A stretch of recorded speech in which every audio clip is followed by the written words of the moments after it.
میں نے قرآن مجید کے پہلے پارے میں سے ایک آیہ کریمہ کا کچھ حصہ تلاوت کیا ہے۔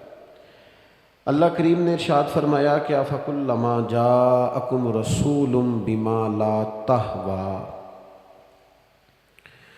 فرمایا تو کیا جب تمہارے پاس کوئی رسول وہ چیز لے کے آ جاتے ہیں جو تمہارے نفس کی خواہش نہیں،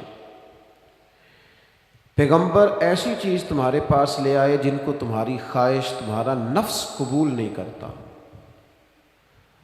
لا تہویٰ انفسکم مستکبرتم، جن کو تمہارا نفس قبول نہیں کرتا تو پھر تم تکبر کرتے ہو،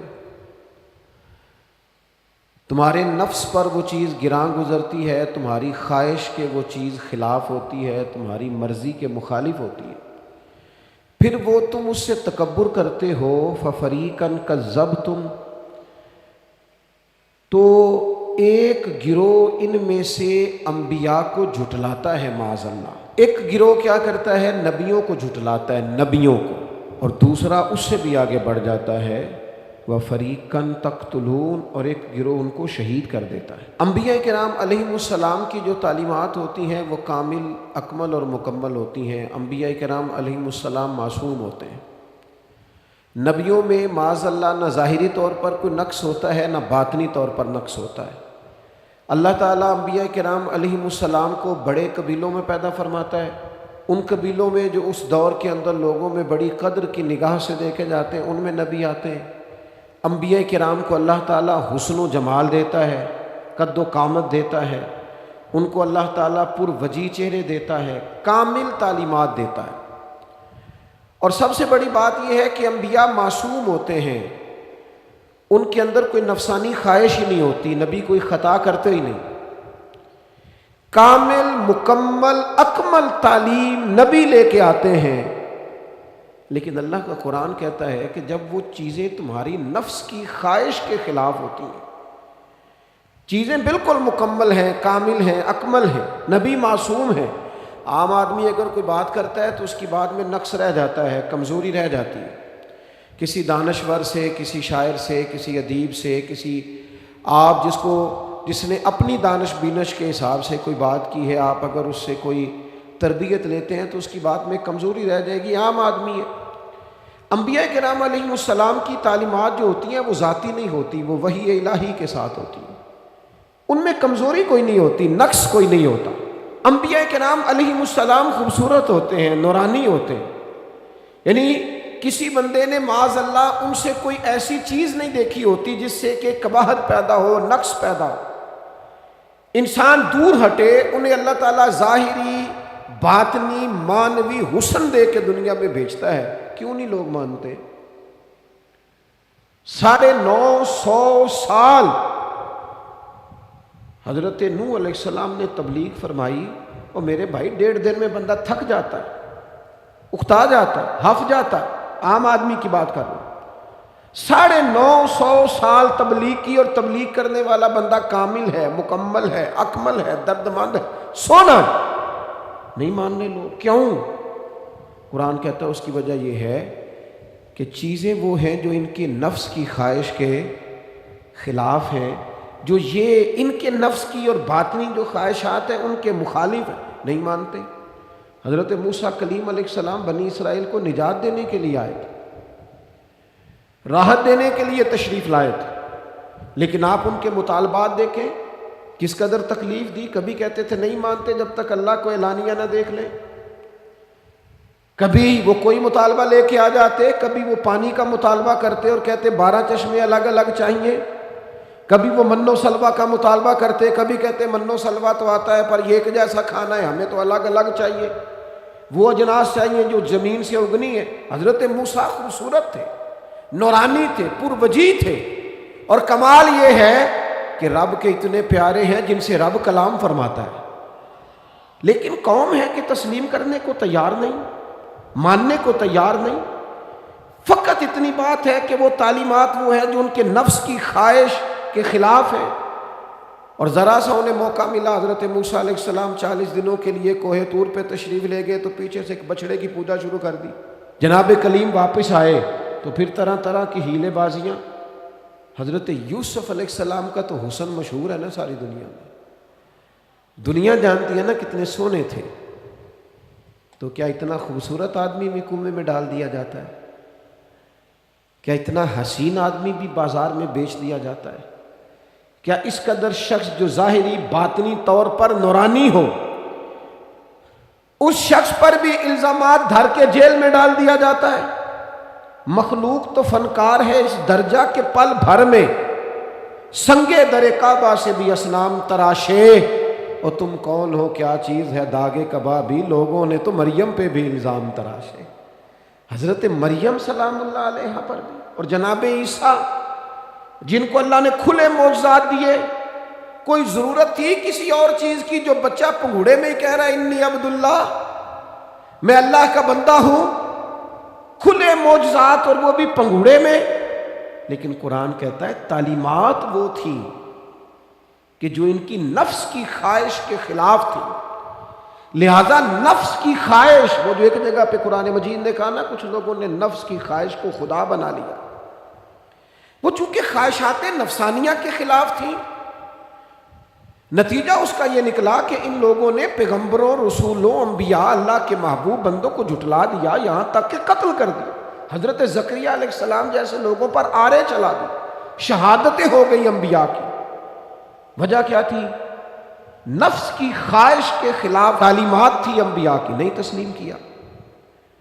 نبی اکرم نور مجسم شفیع معظم صلی اللہ تعالی علیہ وسلم کے نہ سارے معجزات ان لوگوں نے اپنی آنکھوں سے دیکھے تھے، اور ایک دوسرے کے سامنے بیٹھ کے حضور کی تعریفیں کرتے تھے کہ میرا بھتیجا ہے، اس نے کبھی جھوٹ بولا ہو، ہے کبھی امانت میں خیانت کی ہو، ہے کبھی اس کے اندر کوئی نقص دیکھا ہو۔ وہ تعریفیں، وہ خوبصورتیاں، وہ رعنائیاں۔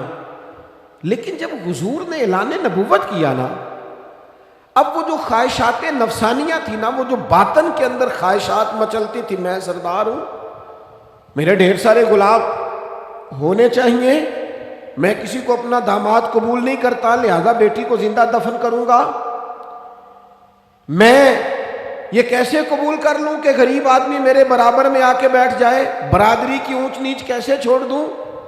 کل تک کہہ رہے تھے آپ صادق ہیں، آپ امین ہیں، آپ حسین ہیں، آپ باوقار ہیں، ہر چیز بیان کر رہے تھے، اور جیسے ہی کہا حضور نے کہ میں اللہ کا رسول بن کے آیا ہوں، جب ماننے کی باری آتی ہے نا، ماننے کی، حضور علیہ الصلوۃ والسلام پہاڑی پر تشریف فرما ہے، اور کریم محبوب علیہ الصلوۃ والسلام نے اونچی پہاڑی تھی، اس طرح کوئی آدمی یہاں دیوار پہ اوپر کھڑا ہو جاتا ہے تو آپ تو اس طرف نہیں دیکھ رہے، وہ ادھر بھی دیکھ رہا ہے، ادھر بھی دیکھ رہا ہے۔ اونچی پہاڑی پر حضور کھڑے ہو گئے، اور کھڑے ہو کے فرمایا اگر میں تم سے کہوں کہ پہاڑی کے اس پار دشمن ہے اور وہ تیاری کر کے آ چکا ہے، تم پر حملہ آور ہو جائے گا، کیا میری بات مان لو گے؟ دیکھا نہیں تم نے، میں کہہ رہا ہوں دشمن ہے، تسلیم کرو گے؟ سارے مکے کے لوگ جمع تھے، کہنے لگے کیوں نہیں مانیں گے، آپ صادق بھی ہیں اور امین بھی ہیں، آپ کی زبان سے کبھی جھوٹ نکلا ہی نہیں۔ یہ خاص پیغام حسین کانفرنس میں عرض کرنا ہے آپ، بھائی میں اگر کہوں کہ اس طرف دشمن آ گیا ہے، تم نے نہیں دیکھا، میری زبان پر اعتبار کرتے ہو؟ یا رسول اللہ آپ صادق اور امین ہیں، آپ نے کبھی جھوٹ بولا نہیں، خیانت کی نہیں، 100% یقین ہے، مان لیں گے؟ یہ بات ماننے کو تیار ہیں، یہ بات تسلیم کرنے کو تیار ہیں کہ آپ صادق اور امین ہیں، تو حضور نے فرمایا جس زبان سے تم یہ ماننے کو تیار ہو نا کہ اس طرف دشمن کھڑا ہے حملہ کر دے گا، اس زبان سے یہ بھی مان جاؤ کہ میں اللہ کا سچا رسول بن کے آیا ہوں۔ آپ میری بات کو سمجھیں، تھوڑی دیر پہلے بیک وقت کہہ رہے ہیں بالکل آپ جو کہتے ہیں حق اور سچ ہے، اور اب جب کہا میں رسول ہوں مان جاؤ، تو معاذ اللہ تعالیٰ ابو لہب کہنے لگا آپ کے ہاتھ ٹوٹ جائیں، آپ نے ہمیں اس کام کے لیے بلایا تھا، طرح طرح کی بولیاں بولنے لگے۔ جب مفادات پر چوٹ لگتی ہے، جب خواہشات نفس کو چھوڑنا پڑتا ہے، جب ذرا اپنی طبیعت پر کچھ چیزیں بوجھ بنتی ہیں، میرے اصحاب قبلہ عالم فرمایا کرتے تھے ہمارے دشمن جب ہم پر تنقید کرتے ہیں تو کئی باتیں غلط بھی کرتے ہیں لیکن کچھ باتیں ٹھیک بھی ہوتی ہیں، بجائے اس کے کہ ہم اسی وقت اٹھ کے قبول کریں، تسلیم کریں کہ جناب یہ بات جو آپ نے کیا یہ بالکل ٹھیک ہے، میں کھلے دل سے اس کو قبول کرتا ہوں. اتنی جرت کون کرے؟ اتنی ہمت کا مظاہرہ کون کرے؟ وہ چیزیں جو ہمارے نفس کی خواہش کے خلاف ہوتی ہیں ہم قبول کرنے کو تیار ہی نہیں ہوتے. لیکن جو مزاج دین ہمیں عطا کرتا ہے، وہ دین ہمیں یہ عطا کرتا ہے کہ جب تم یہ دیکھو نا کہ بات جو ہو رہی ہے وہ بات ٹھیک ہے، اگرچہ میرے مفادات کی بھی خلاف ہے، اگرچہ میرے نفس کی خواہش کے بھی خلاف ہے، اگرچہ میری سرداری کے بھی خلاف ہے، ہو سکتا ہے میرا مالی نقصان بھی، لیکن چونکہ ٹھیک ہے لہذا مجھے قبول کر لینی چاہیے. یہ جرت پیدا کریں اپنے دل کے اندر، یہ طاقت پیدا کریں. یہ آج کا پیغام ہے. آپ دیکھیے حضرت فاروق اعظم رضی اللہ تعالیٰ عنہ نے مسئلہ بیان کیا تو جناب فاروق اعظم رضی اللہ تعالیٰ عنہ نے اس مسئلے میں عورتوں کے مہر کے متعلقہ، جو حق مہر ہوتا ہے خاتون کا، اس کے متعلقہ جناب عمر نے کوئی مسئلہ بیان کیا. تو آپ جمعہ پڑھا کے باہر نکلے تو ایک خاتون کھڑی تھی دروازے پر، کہنے لگی امیر المومنین حد ہو گئی ہے، آپ عورتوں کو مہر لینے پر پابندی لگا رہے ہیں، اتنا لینا اتنا نہ لینا، اور اللہ رسول نے کھلی اجازت دی ہے جتنا مرضی لے لیں. اس خاتون نے دلائل پیش کیے. اب امیر المومنین کے سامنے ایک تو ہے کہ عام مرد کے سامنے عورت بات کرے تو لوگ قبول نہیں کرتے، اور 22 لاکھ مربع میل کا حکمران اور جس کے بارے میں معروف ہے کہ ان کا درہ ہر وقت چلتا ہے. اس خاتون نے جناب عمر سے کہا کہ جناب مسئلہ یوں ہے، آپ نے یوں بیان کیا ہے. اب ارد گرد لوگ کھڑے تھے، کسی نے یہ نہیں کہا گستاخ معاذ اللہ تو کیا کہہ رہی ہے، امیر المومنین کے سامنے کلام کرتی ہے. بات حق تھی، کسی نے جرت نہیں کی. ایک شخص حضرت عمر سے کہنے لگے حضور آپ کچھ بولتے کیوں نہیں، کچھ تبصرہ کریں. فرمانے لگے بولنا کیا ہے، ایک مرد نے خطا کی ہے اور ایک عورت ٹھیک کہہ رہی ہے، اس کی بات درست ہے، میں کھلے دل سے قبول کرتا ہوں. نفس پر گرچہ چوٹ لگتی ہے اسے قبول کرے. کیوں حق کے معاملے میں ہمارے حضرت صاحب بندے بڑے اچھے ہیں، قبلہ بڑے نفیس آدمی، اور جناب ان کی طبیعت بڑی اچھی ہے، تو پھر آپ قبول کر لیں ان کی بات کو. کہتے ہیں آپ دعا کریں میرے لیے میں قبول کر لوں، آپ دعا کریں میں ٹھیک ہو جاؤں. وہ خدا کے بندے جسے تو ٹھیک سمجھ رہا ہے اس کی بات کو قبول کر، اس بات کا قائل ہو جا، اس پر عمل کر. ہمارے مزاجوں میں وہ جو نفسانی خواہشات کا غلبہ ہے آج بھی پوری طرح وہ ہمیں اپنی لپیٹ میں لیے ہوئے. ہم سمجھنے کو تیار نہیں ہوتے حق حق ہوتا ہے، اور جب حق واضح ہو جائے پھر نفسانی خواہشات کو نہ دیکھو. نفس ایک بچے کی طرح ہے، اس کی ایک بات مانو گے دوسری خواہش کرے گا، دوسری بات مانو گے تیسری خواہش کرے گا.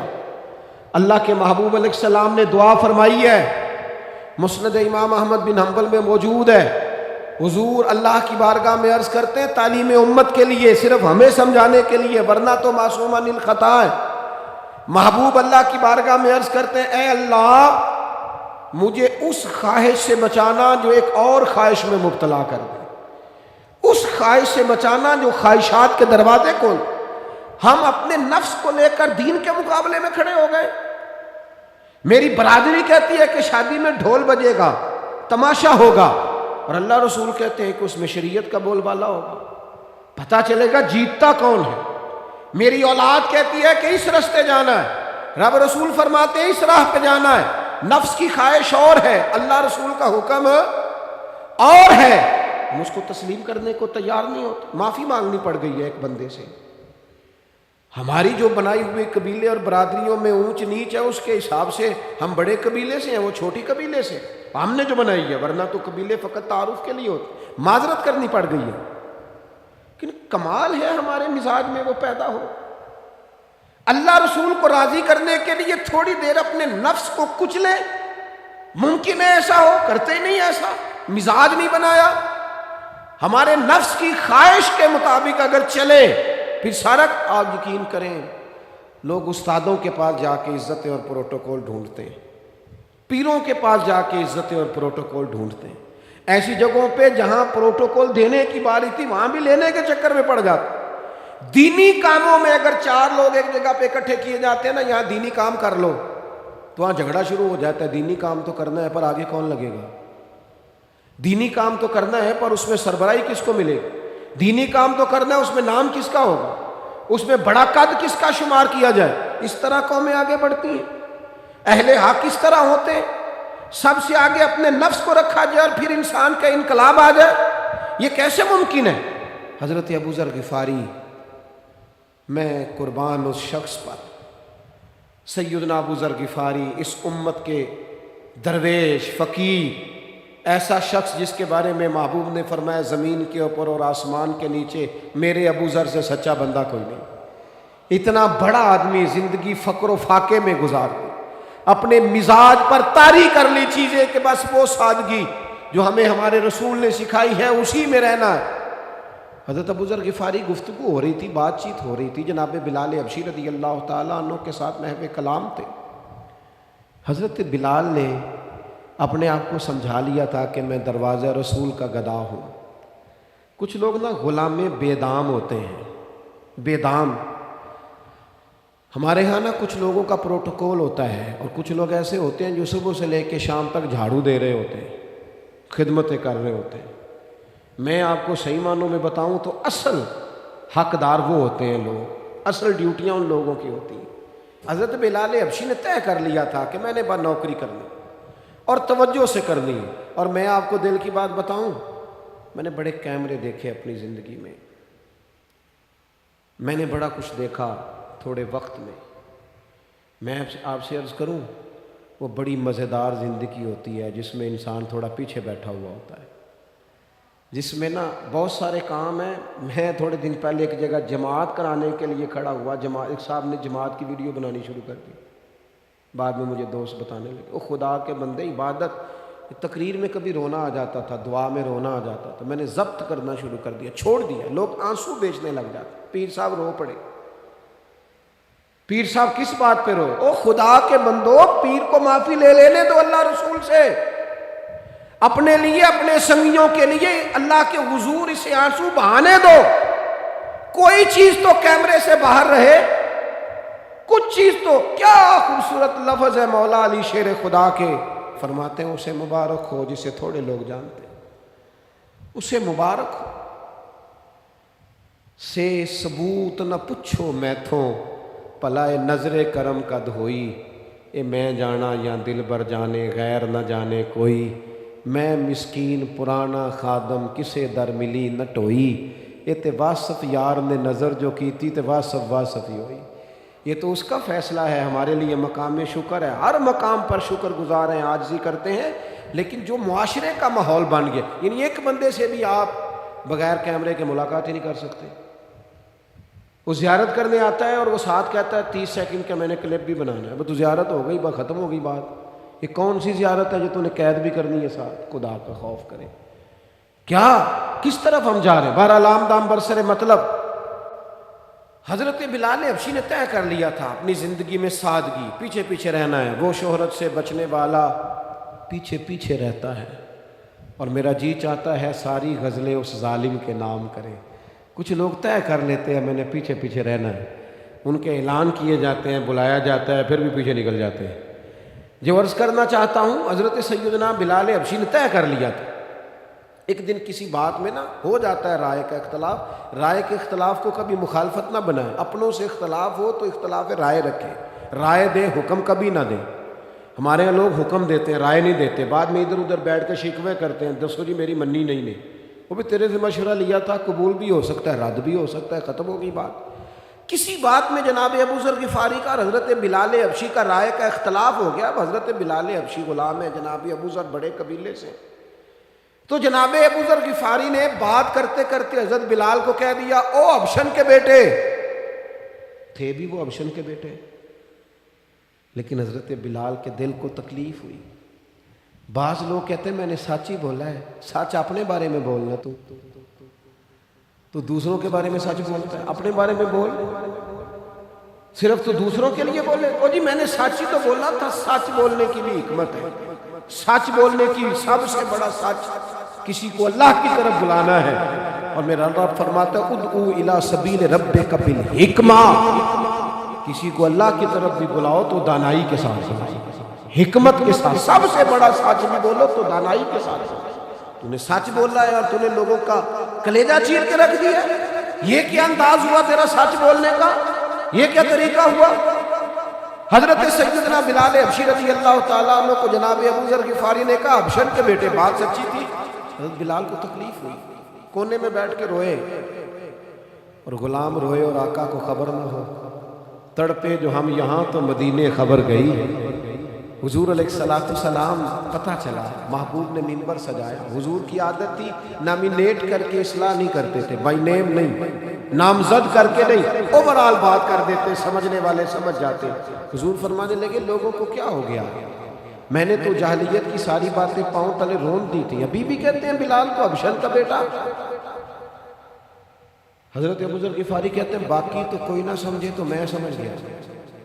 بڑا مشکل ہوتا ہے مجمع میں اٹھ کے معافی مانگنا. ہمارے ہاں بعض لوگ معافی بھی اس طرح مانگتے ہیں کہ یوں لگتا ہے گن بھی ساتھ پکڑی ہوئی، معافی دو ورنہ گولی مار دوں گا. معافی مانگنے کا بھی طریقہ سلیقہ نہیں آتا. دنیا میں کچھ ایسے نفس پرست ہیں ان کو استادوں سے معافی مانگنے پڑی تو نہیں مانگ سکتے.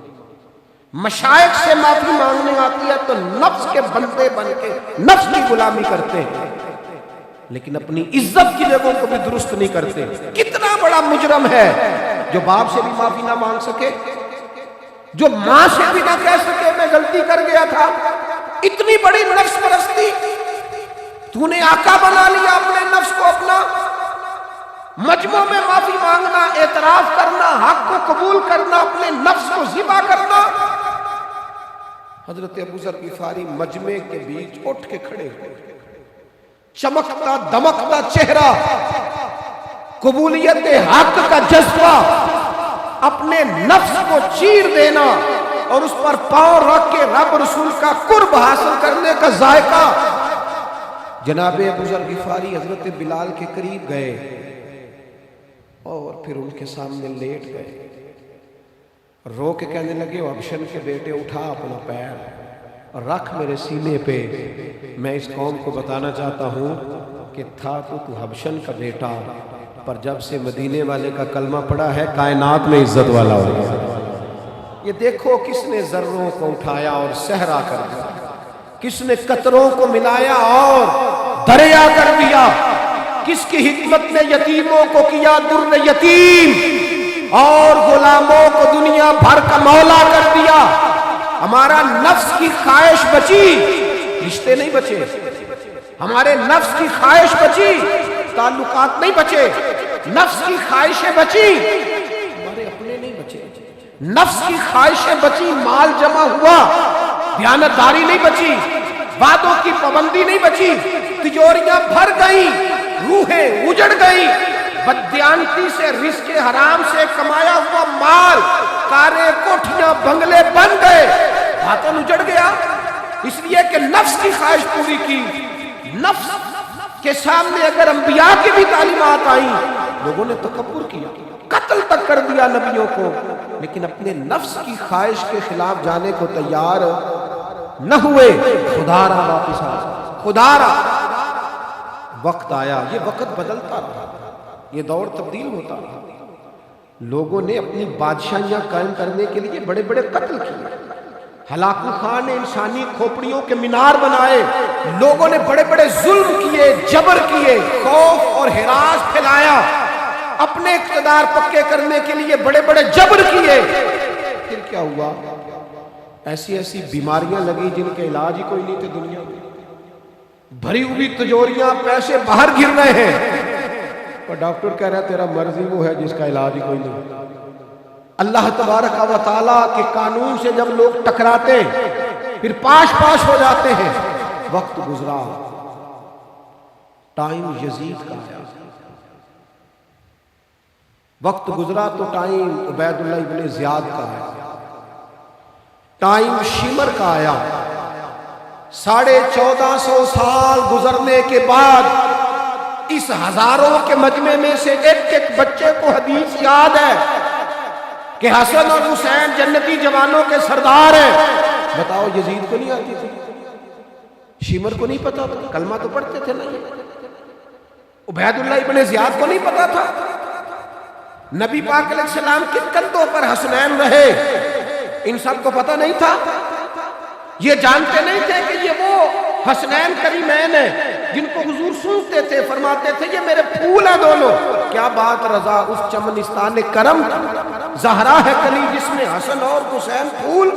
آج 1450 سال گزرنے کے بعد امت کو حدیث آتی ہے، نبی پاک علیہ السلام نے فرمایا جس نے حسن اور حسین سے پیار کیا اس نے مجھ سے پیار کیا، جس نے ان سے بغض رکھا اس نے مجھ سے بغض رکھا۔ کلمہ پڑھتے تھے، مسلمان کہلاتے تھے۔ 10 محرم کو جمعے کا دن تھا، امام حسین امامہ باندھ کے گھوڑے پر بیٹھ کر خطبہ دینے لگے تو ایک شخص اندر سے بول کے کہنے لگا حسین تقریر لمبی نہ کر، ہمارا جمعہ لیٹ ہو رہا ہے۔ بلے و نمازیوں، سامنے وہ شخصیت کھڑی ہے جس پر ابھی درود پڑھیں گے نماز میں، اللہم صلی علی محمد وعلا، ابھی درود پڑھیں گے حسین ابن علی پر، ابھی شہید کر کے ابھی درود پڑھیں گے، وہ سامنے کھڑے۔ اور امام حسین کا ایک جملہ تاریخ نے یوں لکھا ہے کہ شاید ریت کے ذرے بھی تڑپ گئے۔ امام علی مقام فرمانے لگے مجھے غور سے دیکھو، تمہیں پتہ ہے میں کون ہوں؟ تم جانتے ہو میں کون ہوں؟ نبی پاک نے فرمایا تھا یہ حسن اور حسین میرے بیٹے ہیں کیونکہ میری بیٹی کے بیٹے۔ تمہیں پتہ ہے میں کون ہوں؟ سامنے امام حسین کھڑے، فرمایا مجھے جانتے ہو؟ اور امام علی مقام فرمانے لگے میں تمہارے نبی کا نواسہ ہوں، اور آج کے بعد تمہیں کسی نبی کا کوئی نواسہ نہیں ملے گا، کیونکہ نبی پاک آخری نبی ہے، اور جب حضور کے بعد کوئی نبی نہیں آئے گا تو کسی نبی کی اولاد کیسے ہوگی؟ تمہیں آج کے بعد کسی نبی کے نواسے کی زیارت نہیں ملے گی۔ میں کیسے آپ سے یہ بات آپ کو عرض کروں کہ سامنے حسین ابن علی بھی ہوں تو لوگ نفس کی خواہشیں پوری کرتے ہیں، لوگ اپنی کرسیاں پکی کرتے ہیں، لوگ گورنریاں پکی کرتے رہے، لوگ گڈ بک میں جانے کے لیے ایک دوسرے کو شاباشیاں دیتے رہے، جشن ہوتا رہا۔ سب سے پہلے ایک شخص نے امام حسین کا قافلہ روکا تھا، اس کا نام حور بن یزید تھا، سب سے پہلے اس نے روکا تھا، وہ ایک لشکر کا سپہ سالار تھا۔ جب امام حسین رضی اللہ تعالیٰ عنہ نے خطبہ پڑھا نا تو حور یزیدی فوج میں تھا، واپس گیا اور عبید اللہ ابن زیاد سے جا کے کہنے لگا، یا جو بھی وہاں لوگ موجود تھے یزیدی فوج کے، ان سے کہنے لگا تم نے تو کہا تھا کہ صرف راستہ روکنا ہے، تم نے تو کہا تھا کہ صرف ان سے کچھ منوانا ہے، تم نے تو جب مجھے بھیجا تھا تو کہا تھا کہ بات تھوڑے معاملات ہیں، اوہ سچ بتاؤ نبی کے نواسے کو شہید کرو گے؟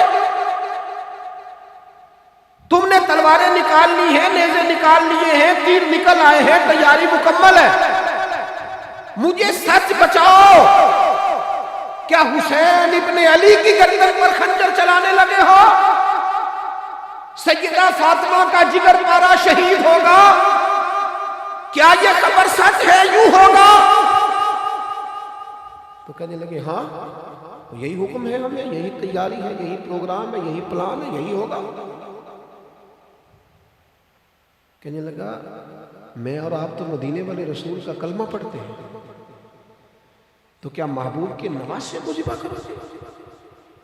جناب علی اکبر کو جن کا چہرہ رسول پاک سے ملتا ہے، حضرت قاسم بن حسن کو، جناب علی کے بیٹوں عباس بن علی کو، حضرت علی کے بیٹے ابو بکر بن علی کو، حضرت علی کے بیٹے عمر بن علی کو، حضرت علی کے بیٹے یہ بھی 3 کربلا میں موجود، حضرت عثمان ابن علی کو، ان کو شہید کرو گے؟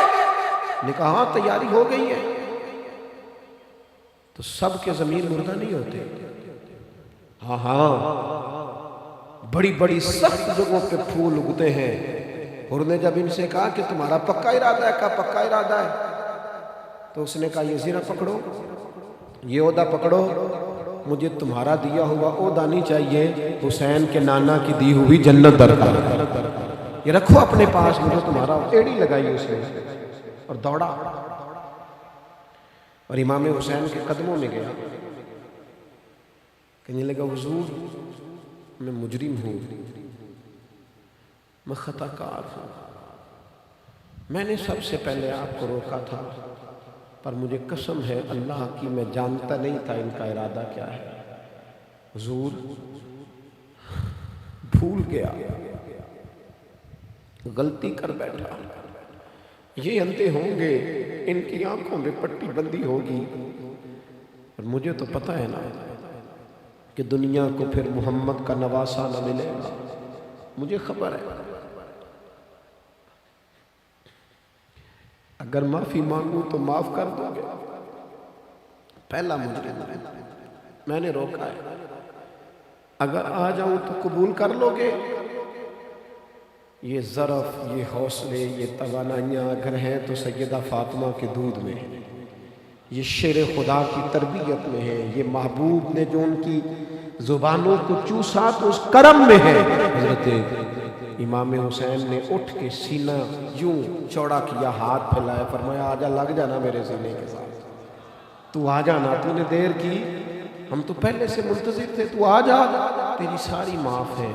ہور کے مقدر جاگے امام علی مقام کے لشکر میں شامل ہوا. بعض نے لکھا ہے جو لوگ ابتدا میں شہید ہوئے امام حسین کی طرف سے، ان میں ہور شامل.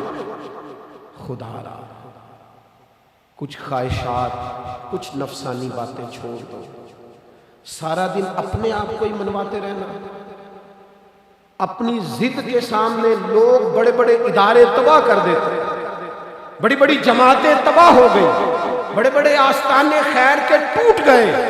لیکن ہماری انا، ہماری ضد، ہمارا تکبر، ہماری اپنے لیے خواہشات یہ ختم نہ ہو سکیں. امام حسین رضی اللہ تعالیٰ عنہ کو جن لوگوں نے شہید کیا انہیں حضور کا خون نظر نہیں آیا، نفس کی خواہشیں نظر آئیں، جائیدادیں نظر آئیں. لیکن پتہ ہے کمال کیا ہے؟ ہمیشہ جو لوگ حق قبول کرتے ہیں نا، اللہ تعالیٰ انہیں یہ عزت عطا کرتا ہے. دو چار باتیں میری ضرور لے کے جانا. یہی لنگر ہے آج پیغام حسین کانفرنس کا. دیکھو آپ کے والد آپ کو جو سمجھاتے ہیں وہ ٹھیک ہے یا جو آپ کہہ رہے ہیں وہ ٹھیک ہے؟ غور کرو. آپ کے اساتذہ اور مشائخ جو آپ کو کہتے ہیں وہ ٹھیک ہے یا جو ضد آپ نے لگا لیا وہ ٹھیک ہے؟ اور سب سے بڑھ کر اللہ رسول کا حکم زیادہ مؤثر ہے یا جو آپ نے اپنی مرضی سے چیزیں طے کی ہیں وہ زیادہ مؤثر؟ اپنی نفسانی خواہشات کو تھوڑی دیر کے لیے کنٹرول کرو، اپنے آپ پر تھوڑی دیر کے لیے پابندی لگاؤ، ایک ایک کر کے اپنی خواہشات کو کچلو.